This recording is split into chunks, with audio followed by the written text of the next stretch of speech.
Dea Eride, signora del caos, del dolore, trafiggi il cielo, rotola il pomo tutto d'oro.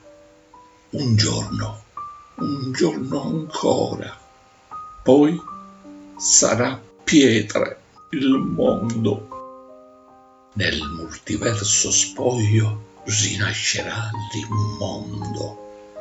Sarà figlio d'ancestra e figlia avrà domani il mostro di sembianze quasi umane.